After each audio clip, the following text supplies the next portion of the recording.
Let's go, Uncle Money. Add that a financial advisor brings is really through those life transitions. Different things when you guys graduate, receive your first job, all those transitions, these are things you have to actually plan for, and hopefully you'll have the resources to back those things, okay? So, the point of this lecture is to make it as relevant as possible to you guys. There's a section specifically for you all, so I'm going to spend a lot more time on that versus the latter half of the information that I give today. So before we go into that, let's go into a little bit about my background. So I am an alumni of Georgia State University, so coming back on campus felt really good. So one of the things, there was a walkway that was still there, so that was really helpful. But I have an undergraduate degree from Georgia State University in finance and accounting. I've worked for some of the largest companies in the Atlanta metro area, from Georgia Pacific, Auto Trader, First Data Corporation, Turner Broadcasting. The last company I worked for is Invesco. As you guys may know, Invesco is one of the world's largest independent investment management firms. While working there, I noticed a couple things. One, I was being taken care of financially. The company was definitely being taken care of financially. But when I looked around, I noticed my friends, my family members, people that I grew up with did not receive the financial knowledge they need to succeed with money. Even worse, they were prey to payday lenders, private student loans, all the different areas, credit card debt, all the different things that somebody can fall trapped to in the financial world. So that's why I decided to go out and become independent.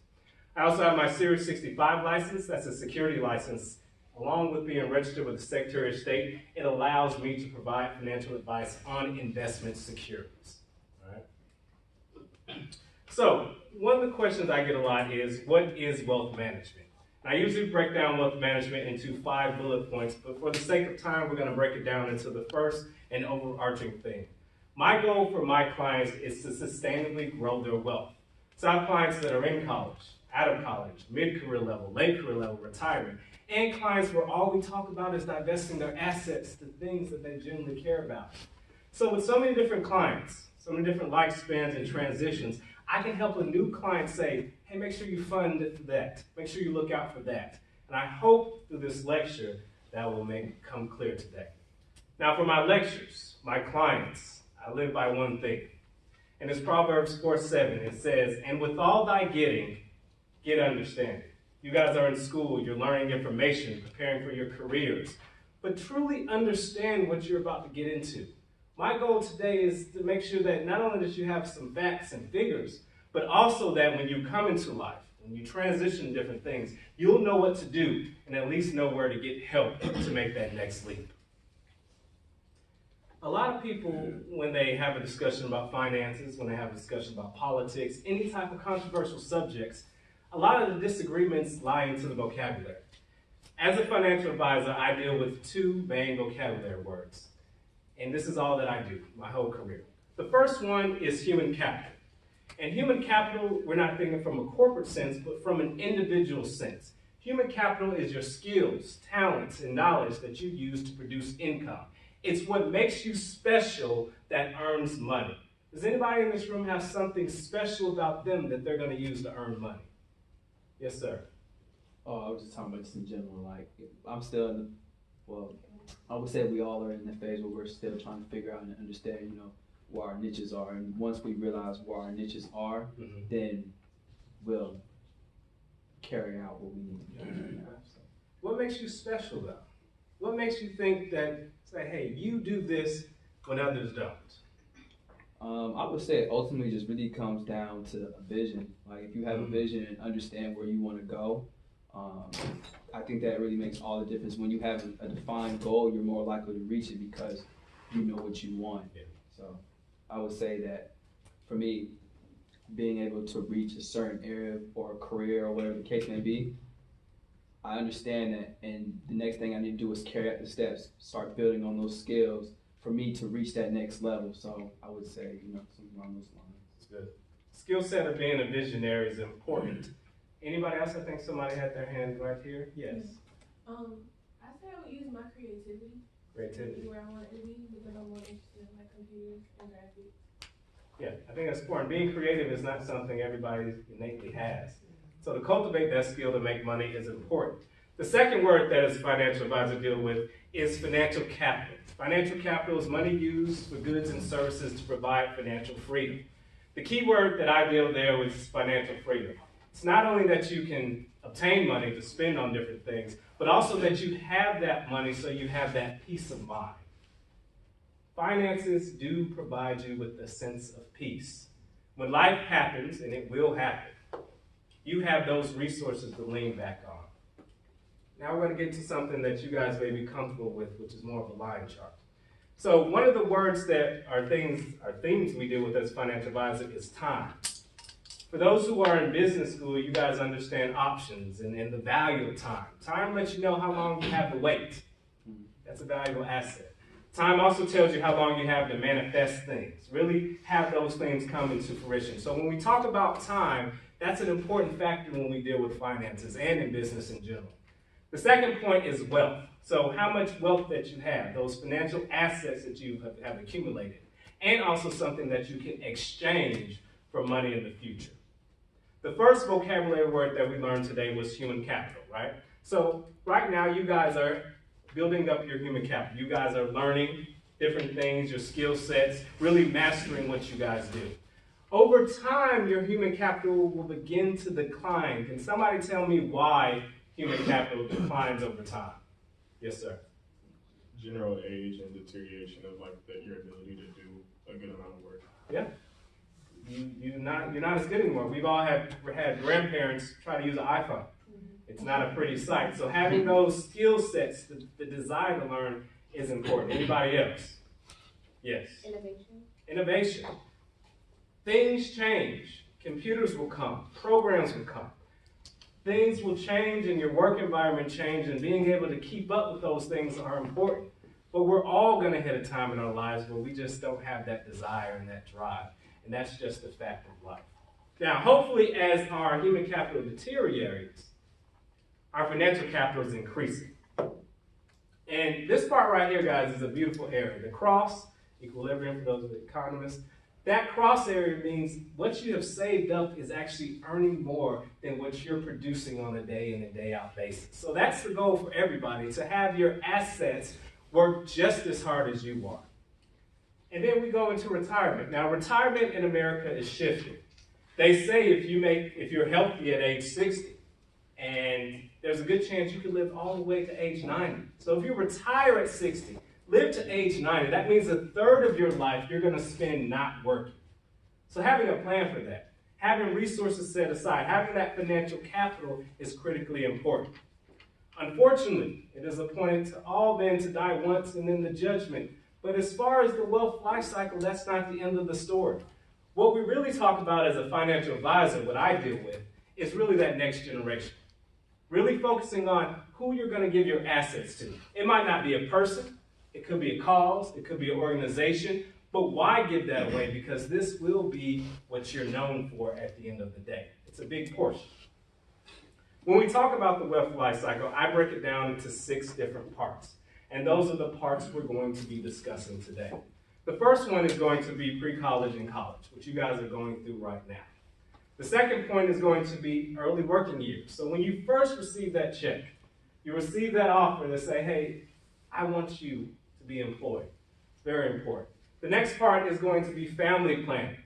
And as you can see, that can go into pre-college and college depending on how you plan your family.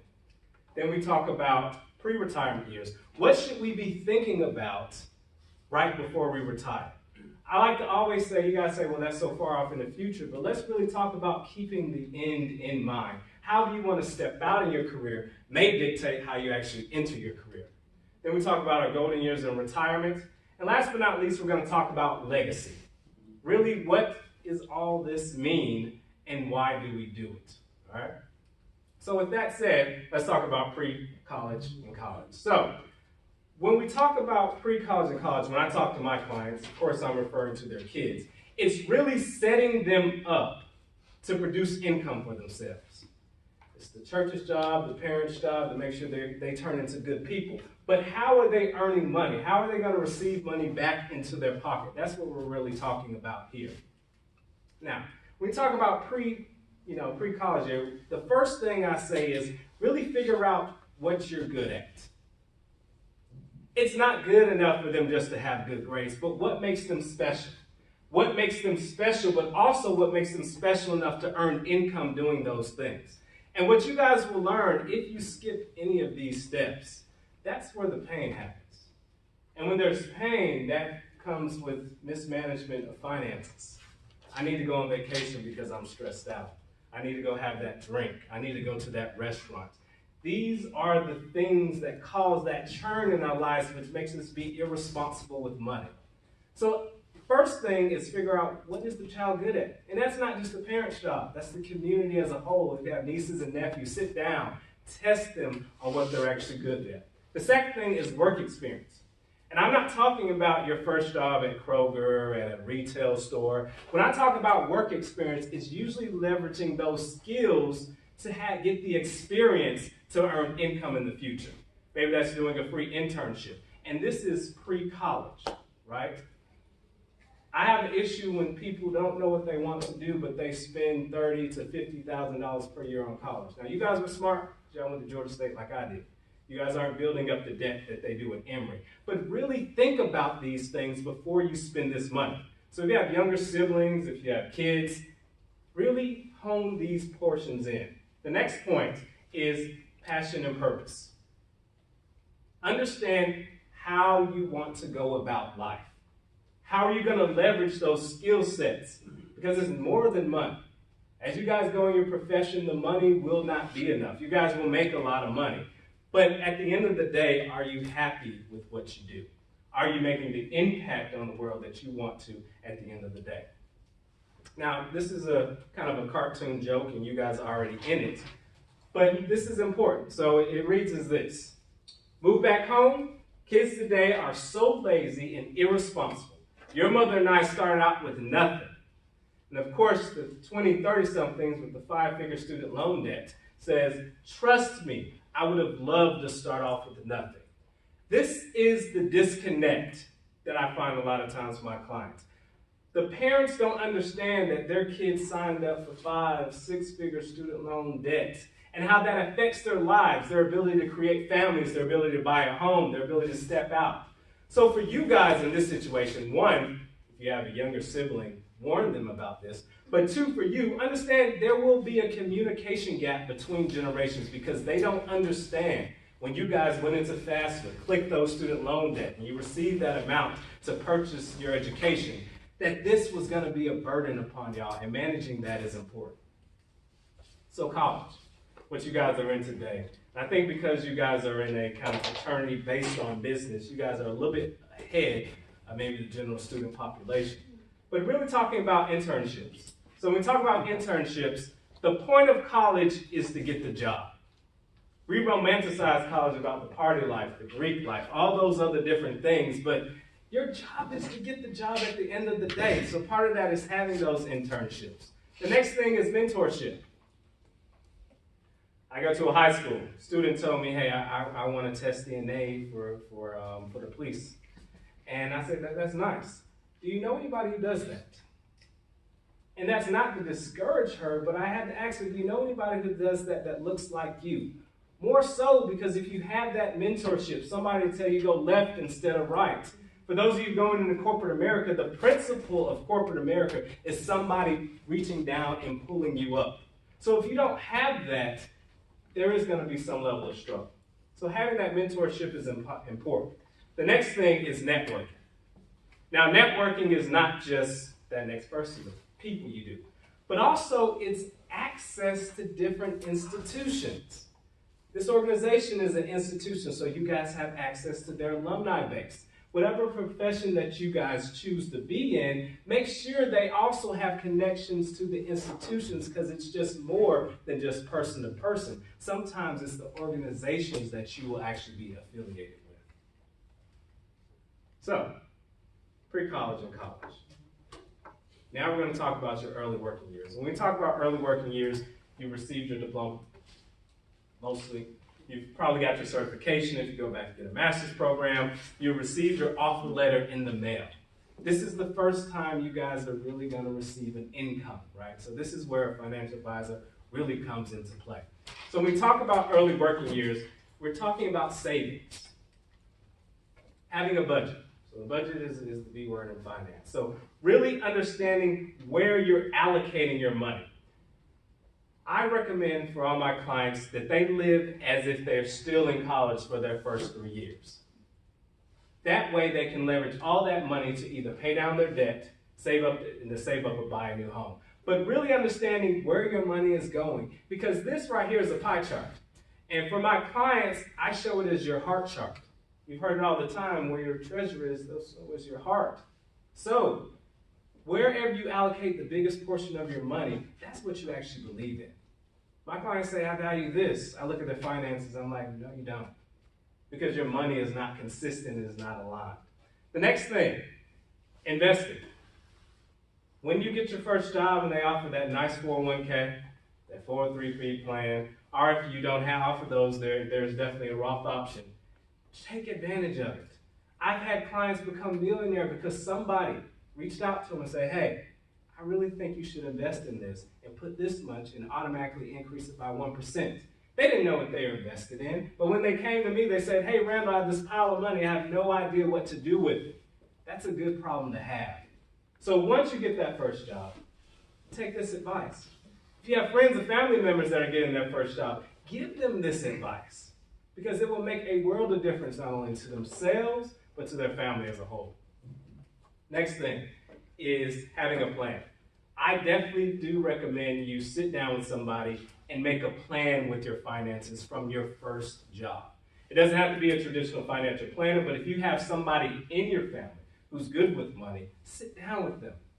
See what they're doing. Ask them questions. The problem with finances is that we're not communicating because there's a level of insecurity. But if you do this from the start, open up about your finances without developing those bad financial habits because you didn't budget, that's where you can make strides. Now, this is where the conversation gets tough. Okay? This is where we're really going to talk about some personal beliefs and biases. First one, once you get out of college, I really want you guys to develop an inexpensive habit that gives you that relaxation. Okay?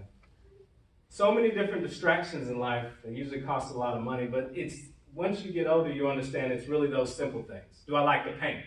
Do I like to draw? Do I like to go take a walk? Do I like to work out? All those different things, really find out that thing that is your escape. Because their escape is what's defaulting in our culture, which comes on vacation. And I want to take a shift and a paradigm shift in vacation. I believe people should take vacation, but a lot of people take vacations to get that level of relaxation in. And my problem with that is, if you need a vacation to relax, going on vacation is not the problem. The problem is the lifestyle that you live in between your vacations. Life should have its own natural rest within it. And I definitely recommend when you travel with a purpose. When you go out, make sure that trip, that experience is actually going to put money back into your pocket. It's not just draining your finances. Things that you pay for should give something back to you. Okay? And last but not least, have a hobby that makes money. When you saw that graph, it had some beautiful straight lines, it went up and down. But life is not like that. With corporate restructuring, with uncertainty in the market, there will be a time when you're unemployed. There will be a time when money's not there. There'll be medical expenses, whether for yourself or for your loved ones, you have to actually finance. So having that leverage you can do to earn more money, and also something that you enjoy, is critically important. Okay, the rest of the lecture gets a little bit easier, so you guys can calm down. We're going to talk about family planning. Family planning, like I said, extends from pre-college all the way to passing down your wealth. So when we talk about family planning, what we're really talking about is having a plan about your family and their finances. I have clients that have inherited houses. That's a good thing. We all say real estate's a beautiful thing. But the problem is they have two other siblings that they have to split the real estate house with. And they may not be as business-minded as the other. As you guys will know, partnerships, there's no such thing as a 50-50 partnership. Somebody will always do more than the other. There's discourse. So having a plan with your family and your finances really aligned to the personalities of your family is important. So let's talk about this. The number one thing that most people go through is finding a home when they talk about family and building it. So I really wanted to spend a lot of time here. So the first one is mortgage to income ratio. I recommend that your mortgage should not take more than 25% of your take-home pay. So what does that mean? If you earn $4,000, that's $4,000 that hits your checking account. Your mortgage should only be $1,000. This will save you from a lot of pain. I've had a lot of clients, they're excited, and rightfully so. They bought their first house. But it becomes a nightmare when your water tank breaks, when your roof caves in, and you have to actually fund those expenses. Having that natural margin, that 25% of your income, allows you to actually furnish that house and enjoy the house and make it a blessing that it was meant to be. The next thing you have to think about is school choice. And sometimes even before school, daycare. I have clients that spend probably about $1,200 a month just on daycare. Okay, so when we talk about family planning, we're really talking about still going back to that budget. But also between private and public schools. And that has a lot to do with where your house is located. Taking time, take a couple minutes to have that thought process about where I'm living and why I'm living makes a big difference. The last thing about homes I want to discuss is really home value appreciation potential. My parents, I grew up in Stone Mountain, Georgia. Those home values will not appreciate as it would maybe in Buckhead, right? Understanding that dynamic. There's nothing wrong with living in certain areas, but if you do live in those areas, that means it really necessitates you investing more than other areas. And it's really just having that expectation.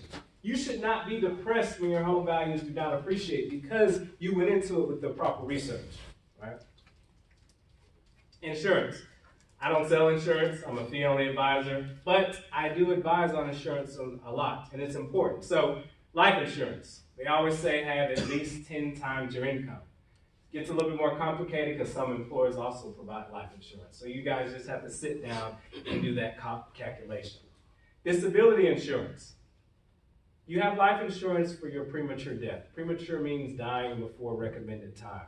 But they do say disability, that there's a higher potential that you will become disabled. Disabled meaning unable to work, gainfully employed, before you'll actually die prematurely. So having disability insurance is important. So what you have to do is, once you receive that first job, compare what they offer with what you need and do that level of reconciliation. Okay? They usually say 80% of your income should be replaceable with disability insurance. Estate planning. And I think this says things, and people don't break it down to this level. It says last will and testament. What do you want your last stance to be? You can almost consider your last love letter to your loved ones and family members. Have that plan. I'm not sure if you guys are old enough or not, but you guys will experience when there's not a will in place, how people, yes. When do people, like, at what age do they start doing that? Having a will? Yeah. It's really, Or like drafting it up and stuff. that's a good point. It's really dependent upon, I guess, if you have assets. Mm-hmm. If you have assets, if you have kids, if you don't have assets and have kids, you still need to have a will. So really when you have kids, possibly when you get married. So it can get complex because let's say you marry somebody who does not have a lot of money, or you marry somebody with a whole lot of money. Mm-hmm. These necessitate things like wills and all those other things. So as your life gets more complex, as you become richer, that triggers you needing a will. But definitely if you have kids, and definitely, I would say once you get above $10,000 worth of assets, you will be surprised. Siblings will kill each other over $10,000. It happens. It's not a lot of money. And they even go as petty as great grandmama's favorite chair. And you guys laugh, but this is real life. Go take time and talk to your parents about different situations where a will's not in place and how mucky it gets. You may understand why they don't talk to Cousin Becky anymore. This is real. Next thing, and this is definitely when you have a kid, but even if you're getting older in age and really have to need somebody. Healthcare directive. How do you want to die? Yes, sir. I'll just touch on the last point. So just out of curiosity, how many clients, if you do know this, have an attorney normally be the chair of their estate. So I think what you're trying to refer to is the executor of the will. Yeah. Somebody who executes, oversees that will happening, making sure Johnny Sue gets the assets, making sure Billy gets the house, really over there articulating the wills that are on the will. It depends on who your family is, right? If you have family members that you trust, you may have assigned one of them. Now, if there's some funny business in your family, you may have a lawyer. You may have a financial advisor. You may have somebody who's not even your blood relative that you know will execute that. This is an area of trust, so pick your executor appropriately. And another thing is articulate to all your members what your wishes are. Because somebody could actually, let's say I'm your executor, and I execute your will. They can actually sue me and challenge me for the decisions that I make because they felt like they've been left out. Billy says, oh, they would have wanted me to want the house. Why do you get the house? I cleaned the house. It's things of that nature, and this stuff gets murky real fast. And it goes back open to communication, being open. I even say probably if you amass a certain amount, being open with your kids more so than traditionally they would. That's a good question. All right. Healthcare directive, you have a coma. How long until we pull the plug? Yes? No, it's just like, that's crazy. Yeah, but let's say you have amassed $1 million. Do you want 500,000 that being ate up by hospital expenses when there's a 10% chance you'll live? Tough questions. So you know, we're no longer talking about just theory here. We're talking about real life stuff that we all address, okay? And yes, most people put their head under the sand and forget that this stuff is real and it happens. But this is life, and it can happen at any time. Yeah. Okay, we're out of there, right? Not too bad. Okay, pre-retirement years, right? So you guys articulated why your human capital goes down. You don't keep up with innovation. You don't learn. But there's also a human element of that new generation, I just can't connect with them anymore. I don't want to deal with my employees no more. This life and this capacity has run its course for me. And I don't want to deal with that anymore. This is what we're talking about pre-retirement. And it's really about setting yourself up for that 30% of your life you're not working. Okay? And there's 4 things that I really want to discuss in this area. The first thing, IRA. This is where you should be piling cash. We're talking 20% of your income, possibly more, into these IRA accounts. You're really setting yourself up for that time. That's that financial capital should be just boosting up, right, during this time. The next thing, expense. Things like you hear people say, I paid off my mortgage before I retired. I bought a new car before I retired. I paid off this before I retired. I set up my kids before I retired. This is the area where you do these things. Understand that just because the kid's 18, which you guys probably know, you're still not out the pocketbook. Yes, sir. So, you know, as a financial advisor, what is your recommendation when you're talking about, you know, Roth IRAs, traditional IRAs, and a 401k? Because I know, you know, for a Roth IRA, you get taxed the moment you put money in, and it's, you know, vice versa for the traditional and 401k. I'm not too familiar with that, but you know, what do you recommend someone, you know, put their money in? What type of retirement account does it vary based off of, you know, life? Well, I know lifestyle, of course, but you know, what are some I guess the technical factors or, you know, things. Good question. So when you talk about a Roth, when you talk about a 401k, what you're really dealing with is tax strategy. Okay, and that 401k is going to be pre-tax money. Okay, so the money you're going to contribute that is not going to be taxed. With the Roth, it's post-tax, meaning that the money has already been taxed, and they're going to grow tax-free. While your 401k is going to grow tax-deferred, meaning you will be taxed when those money is being distributed. My recommendation for my clients is to have both. And this is why. So let's say you're 80 years old, you're retired. You have a bucket pre-tax, and you have a bucket post-tax. I recommend my clients when emergency happens at healthcare, which will happen, they take it out of the post-tax, so they're not taxed. But they receive their regular distributions from their pre-tax account. I also recommend having a pre-tax account because it defers your tax. When you guys go into the workforce, it would be okay to use a Roth. But once you get higher income levels, that reducing your tax liability is 50% of the game plan. So when we talk about Roths and 401ks, all we're doing is dancing around the tax code. It's an artsy dance, and there's no right or wrong answer because there's a lifestyle thing. I have clients who will not save to save their life, right? But they will contribute to a 401k. So for those clients, I don't worry about the Roth. I just do 401k. The key word is personal finance is personal. 76% of Americans live paycheck to paycheck. So that means it is our innate nature not to do well with money.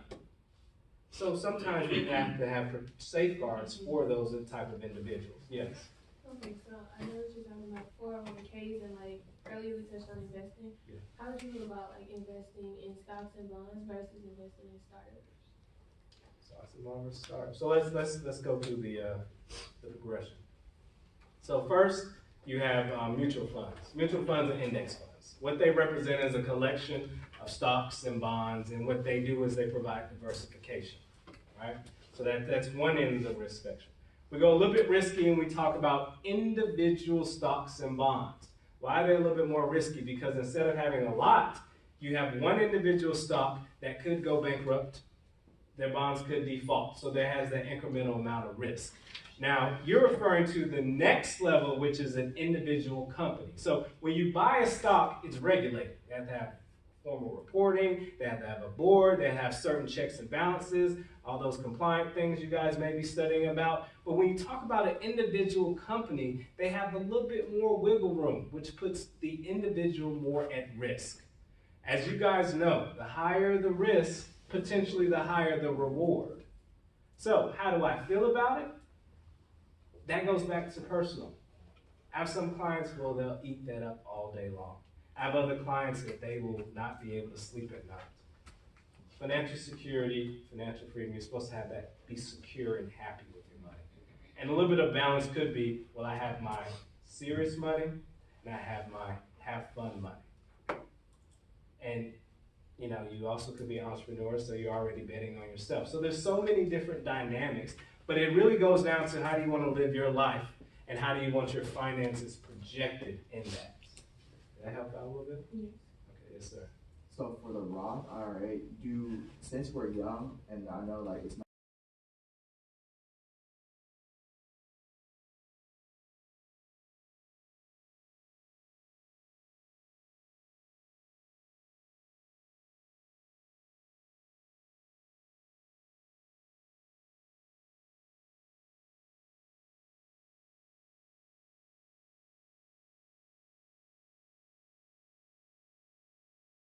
for young people to invest into so far late in the game, And so, do a lot of businesses match young people when they invest into Roth IRAs? They usually don't match because that's kind of like in the pre-tax bucket. So a lot of companies do provide you with 401k and a Roth IRA option. Yeah. You can do post-tax into the Roth, but a lot of the pre-tax matching will probably go into a tax-deferred account. If that makes sense. So I know I started investing into my 401k. Mm-hmm. I was working with UPS and stuff, like being with them, and then the bank that they were partnered with, they would match me since I was under 25. Mm-hmm. And so that's how it's Yeah. So usually they put that match in that deferred account. Now, if you guys have the cash availability, try to take on the Roth because you guys are here, listen to me speak, so you guys are going to be big earners. There's something called a Roth phase out, which means after you earn a certain amount of money, you guys cannot participate in the Roth.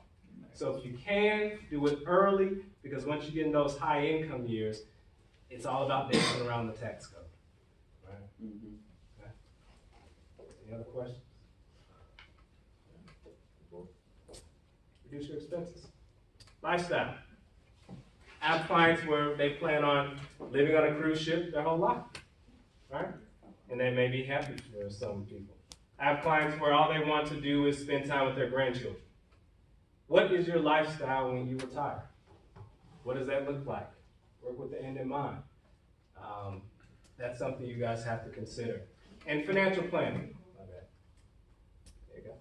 I do recommend at this point you reach out to a financial planner and really get a detailed plan, because those 30 years, making sure that cash flow is appropriate, making sure you have the right insurance in place, making sure your family's lined up, because working 1 or 2 years can mean the difference between being on government assisted living versus being in a living facility of your choosing.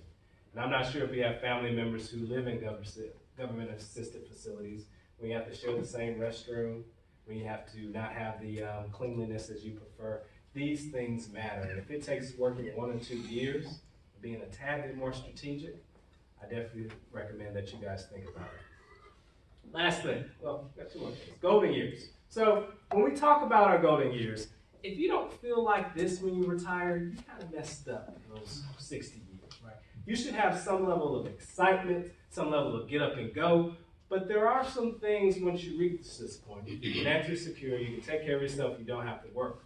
But there's something that a lot of people don't think about. The first one, I talk to a lot of retirees because I like to help my clients plan for that next level. They have to figure out what their new purpose is. We assign a lot of our identity into what we do, why we do it, our affiliations, whether it be even our kids' softball leagues. These are the things that we sew ourselves to. But what happens when those things are no more? You have to figure out what are some of the things that I'm going to do and what is my new purpose in life, because we've all have elderly people, all they watch is CNN and Fox News, and they get depressed and bitter. Try to have some level of fulfillment. Plan for that is important. The next thing is health. You're projected to spend around $500 per month on health care once you reach into retirement. So what is your plan on staying healthy? Part of your human capital is your health, your ability to get up and go into work. So don't work yourself to the point where you can't work anymore. It's almost like some individuals will actually rent a car to make a long trip, even though they have a car. It's because they don't want to put those type of miles on their car. Think of yourself as an engine that you want to run well into your latter years. Okay? Last point is legacy. So when we talk about legacy, all those steps, we talk about the what. You invested. Good. You worked a job. Good. You were good at your job. You left some money to your family. That's a beautiful thing. How did you do it, though? Did you work so hard that you didn't spend time with your family? Did you not nurture the skills of the youth? Did you not spend time to give back? These are the questions you have to ask yourself. It's not just that I did it, but the art of life is how you do it, and really thinking of it like that. So, with that said, I want everybody to reach out and pull out your phones. Hold them up high.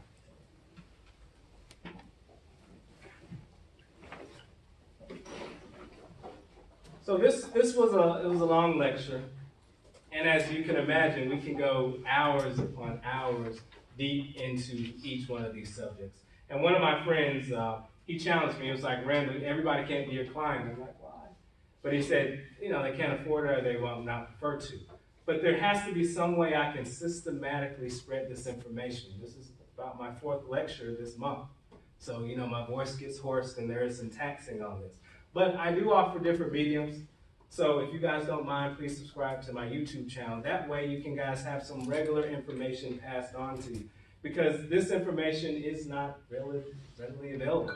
And it may not be articulated in a way that you can grasp and relate it to your community. Yes? I have a question. Most people say it is better to rent an apartment than buy an apartment. How do you feel about that? I think you're referring to rent and own. So that's a pretty controversial thing. So it's all about lifestyle, in my opinion. If you put the expenses of homeownership right next to the expenses of renting, they can actually zero out. The issue is it goes back to that 76% of people live paycheck to paycheck. It is better to sometimes it's better to trap somebody's income inside the equity of a home versus them getting it into their own pocket, leaving themselves up to their own devices. So that's why people say it's good to home ownership, but if you compare the expenses, it's a wash. But there's also some opportunity costs to owning versus renting. If you're renting, you may be more amped to go take that job on the other side of town. Go to another state. So we really have to compare those things. So if it's versus renting versus owning, you really need to step back and say, what lifestyle do I prefer? But if you really think about that whole 25% of your income, that'll help you be able to step away and get out of that home if need be. I hope that helped. But definitely list out your mortgage, maintenance, all those things versus your renting.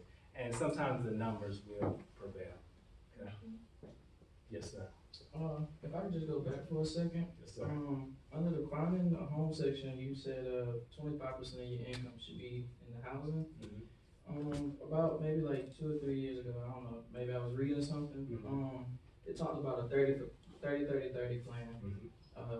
I just want to get your thoughts on that. Basically, like the 30% of your total expenses and your income, 30% total savings for your income, and then 30% basically your fund money. Yeah. And then the 10% is supposed to be like adjustable. I just want to understand. Like, I just want to get a sense of like how you feel about that. Yeah. So what he's talking about is allocating how you allocate your money.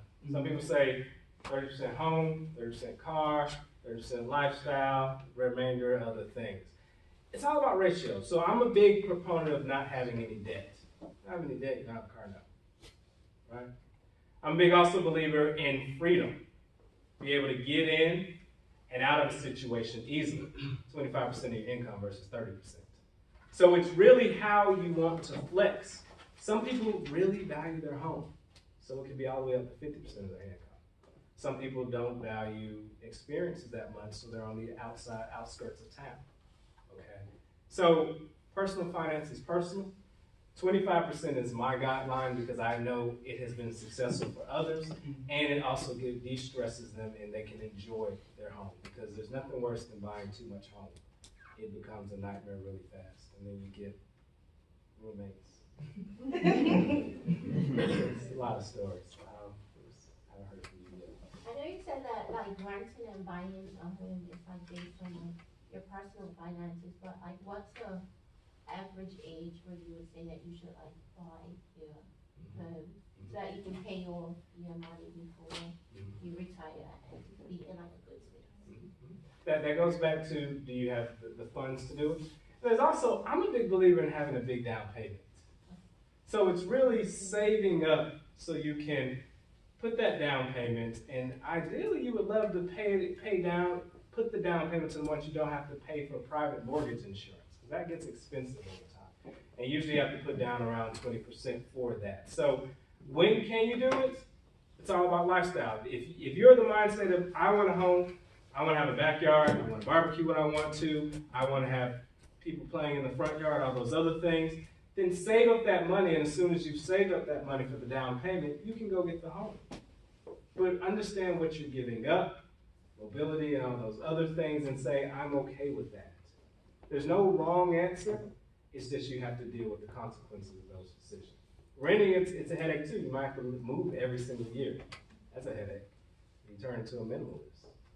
I have a question. While you're financially planning for other people, besides saving and insurance, how do you deal with uncertainties? So uncertainty goes back to, I think we've all heard of an emergency fund. Okay. And they recommend you have about 3 to 6 months worth of living expenses. Why 3 to 6 months? Because reserves are important. That's why it's so scary to have that 76% living paycheck to paycheck, because I can argue that they're not living, right? Because they have a consistent level of insecurity, because they know life, that tornado could happen. They're on edge. Add on kids, add on a spouse, you wonder why people are stressed out and have to go on that vacation, or not take that optimal vacation they really want. So I know you were talking about when you said mortgage should be around like 20 or 25%. So in dealing with like, if you're not able to like buy out a car in full, what would be like a good percentage or ratio for buying like a car? Yeah. Compared to your income. Yeah. So I mean, cash. You may have what percentage? Okay. I mean, what's so to your point? It's all so. Then if you as an individual say I have to have a certain type of car, I have clients. You know, the more money you make, the quirkier you get. Right? That just happens. So they want to have a Lamborghini. They want to have the X type of car. So they say I'm always going to have a certain amount of car note. Now, really, just you have to look at your budget and say, does this fit in my budget and what I want to try to do? Is there somebody trying to come in? Yes. You want me to get them? Nope, I got it. I couldn't see the face. I didn't know if they were just.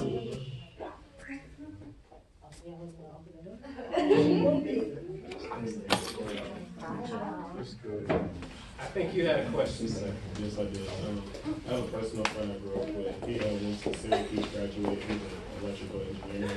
He instead of doing, I guess, the traditional investment routes, like going by stocks and bonds and stuff, he's bought a house, but he has roommates to help pay off the mortgage. Do you feel like that's a smart way of going about things, or do you think we should play it safer? Because, you know, roommates, they can leave, you know, or you don't get along with them, and, you know. So that goes back to that personal thing. I grew up in a house where my family lived with me. That wouldn't work well for me. I have friends who do the Airbnb. They rent out their basement.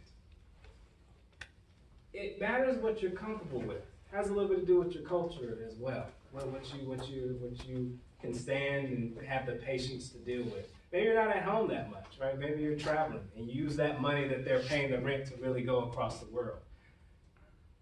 It just all depends on how you want. There's no right or wrong answer. Do I think that is a way? Yeah, it could be.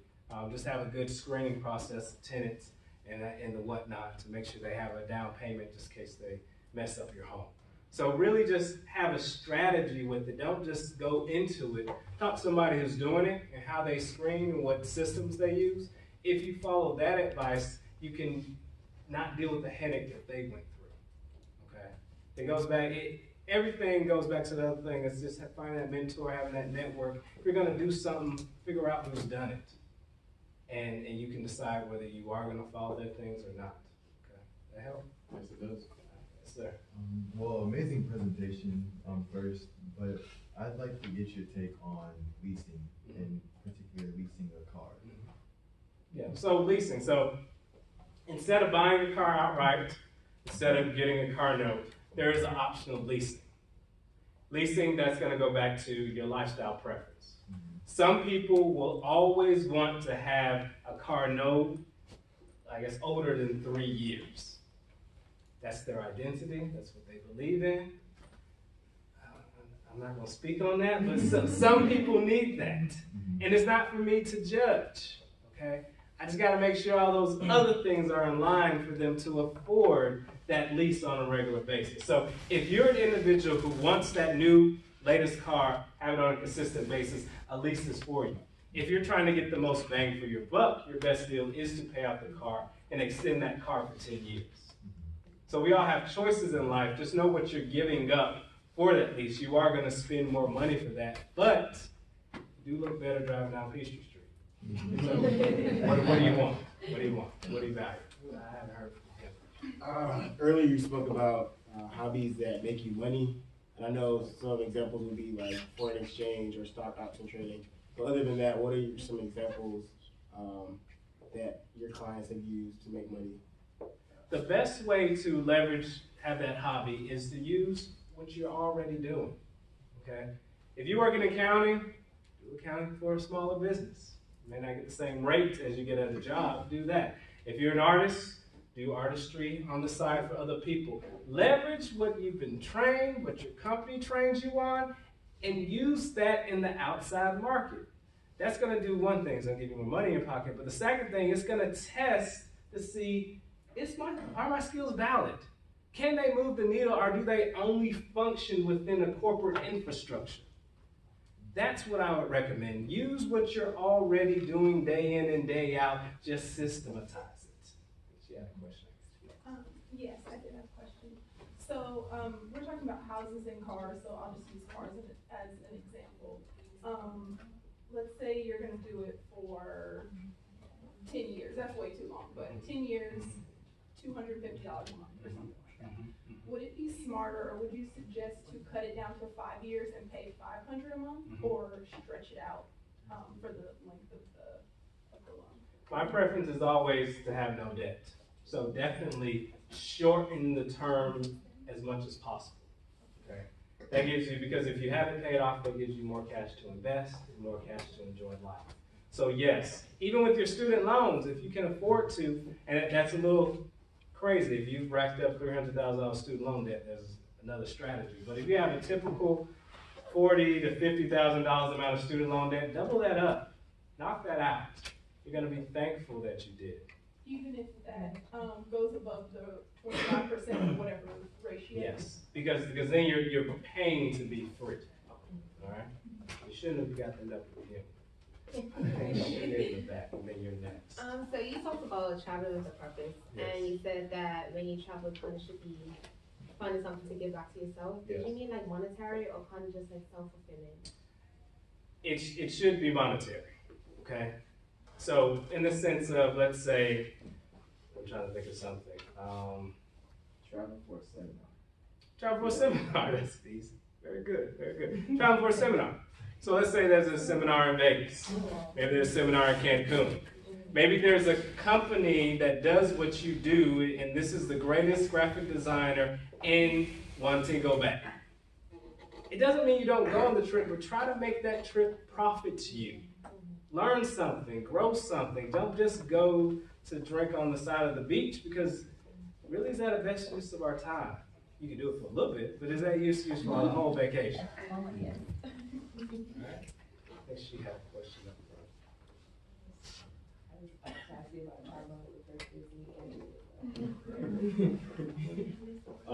You didn't touch too much on credit, but how do you feel like that's the best way to grow it at a young age, since we are coming out of college and a lot of people are throwing the credit cards at us as we go about our daily lives? So the best, and you guys are lucky, because when I was growing up, they used to have those like, get a t-shirt, sign up for a credit card, and a hot dog, and everybody was getting them. It was a good time. But but the challenge you guys face is you guys sometimes don't have credit when you graduate. So it's really like, how do I establish that credit? If you have a thin file, which means you have very little credit, you're probably going to have to go with a secured credit card route. But most of you guys will probably have student loan debt. That actually hits your credit and actually shows up in a positive way if you pay that on a regular basis. Okay. So my strategy for credit cards is go ahead and get a credit card, a major credit card. Visa, MasterCard, Discover, American Express. Those are the major ones. Don't get a store department card, because those don't really move your credit like it's supposed to. Get one of those cards. Make sure it doesn't have a yearly fee. And what you do is, of course, pay off the balance every month. Don't let it run for interest. Call the credit card company like every other year and say, hey, I've been good. Can you increase my limit? They sometimes will, they sometimes will not. But you're going to increase your limit, which also increases your kind of utilization thing. It lowers it, so it increases your credit score. I have a follow-up question on that. So I know, like, increasing your limit, it shows up that you're, able to pay off larger sums of money that, I guess you're granted through your credit card company. Yeah. But would buying little things and paying that off also move the needle, or do you have to make large purchases on a credit card to move the needle on your credit score? So it goes back to the why. So why play that game? So if you had a business and you're trying to build a business credit, you play that game. But your job is really just to have a relatively nice credit score. And you can do that by regularly paying off your student loan debt and steadily increasing your credit card balances. And you can easily get a 750 plus. So why play that game when you can run the risk of tripping up? Like I said, life isn't a straight line. Stuff will happen. Don't overdo it or overcomplicate it just for gamesmanship purposes. Okay. You've had too many. You said having a hobby that makes money. What if you don't have a hobby? Like, for instance, my hobby could be watching TV and listening to music, how can I turn that into making money? What do you plan on doing as a profession? I want to actually be cybersecurity in the FBI.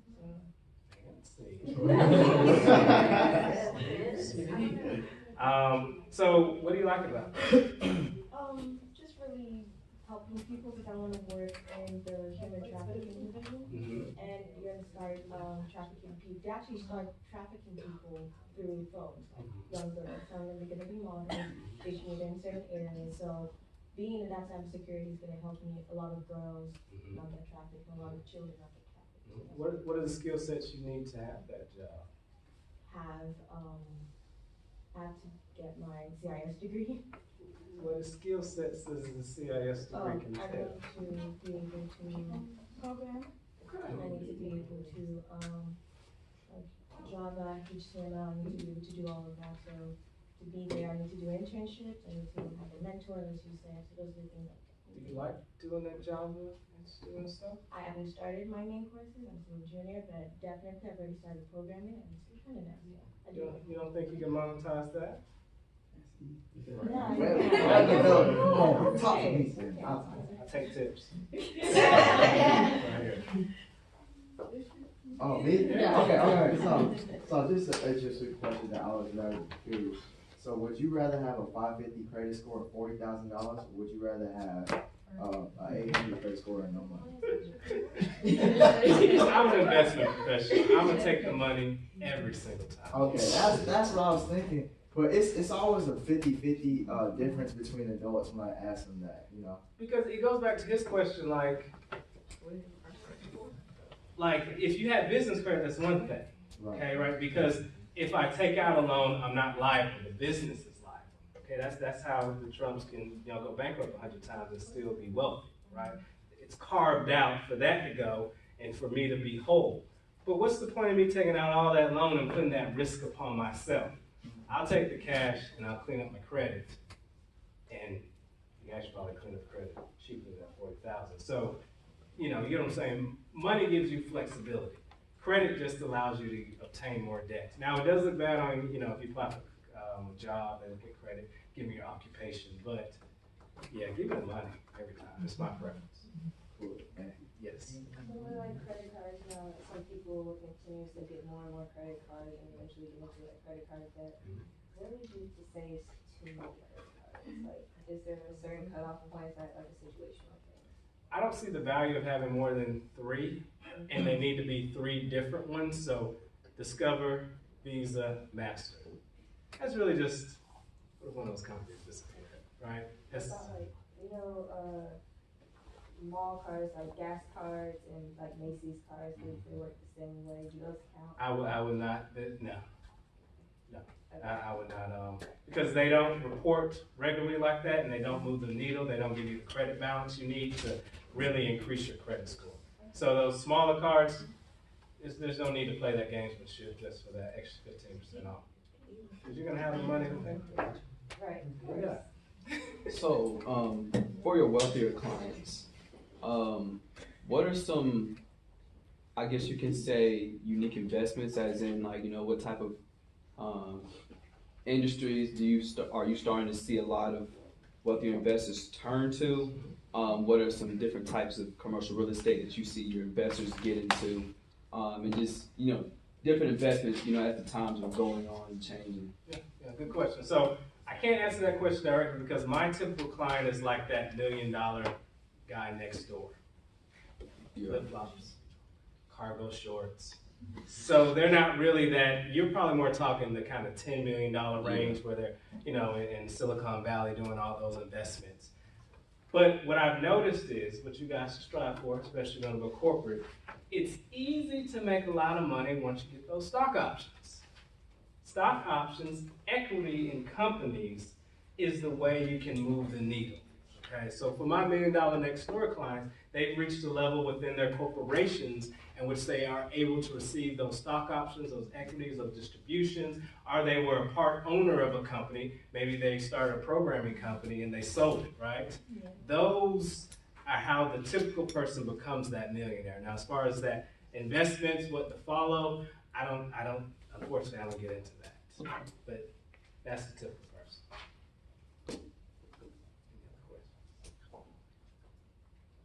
Oh, yeah, so there was actually a professional event that we had at GSU for getting suits and stuff with the JCPenney.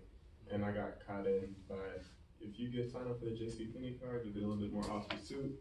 So I went ahead and signed up. Do you think it'll affect my credit if I went ahead and close that account? Because I haven't actually used the card. I was gonna ask the same thing. Yeah. Yeah, it will affect, but it's not gonna be that much of a ding. I think a lot of people get hung up on that credit score. What does that really mean? To me, it's like, what's the difference between maybe having a 3.2 and a 3.3 GPA? It's not anything that's gonna change your life. It's a number that you only use so often, and you can actually rev it up when you're ready to buy that house. So don't put too much stock in that credit score. If you pay your bills on time, it's gonna reflect that. Your credit score is to dictate how good of a credit risk you are. It's a little bit more than just that number you see. So I would close it because it may have some fees that you have to look into, and how many cars do you really want to keep up with. But I would definitely get one of the major credit cards before I close that one out. That makes sense. Okay. That way you won't take that hit at all.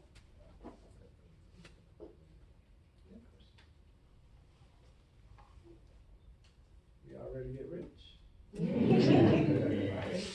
All right, well, last little bit, we got a little sidetracked. I don't think you guys use Facebook, but I am the author of Hacking the System by Creating Your Own System. So if you guys are looking for something kind of more comprehensive about wealth management, it really goes back to that legacy piece on how. That is on Amazon. I have a couple of copies if you guys want to pick up today. And I guess we already did the question part. So yeah, if you guys have any different organizations that you're affiliated with, need a lecture, I do different investment topics if you want to delve a little bit deeper.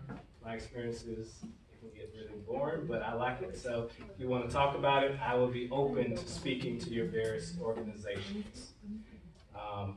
Any more questions before I return it back to the facilitator? Yes, sir. Do you have a business card? Yes, I have business cards that if anybody wants them, I'll hand out today. And also the sign-in sheet. Yes, I will set that up after you're done. Okay, perfect. All right, well, thank you guys for your time. I'll return it back to the facilitator.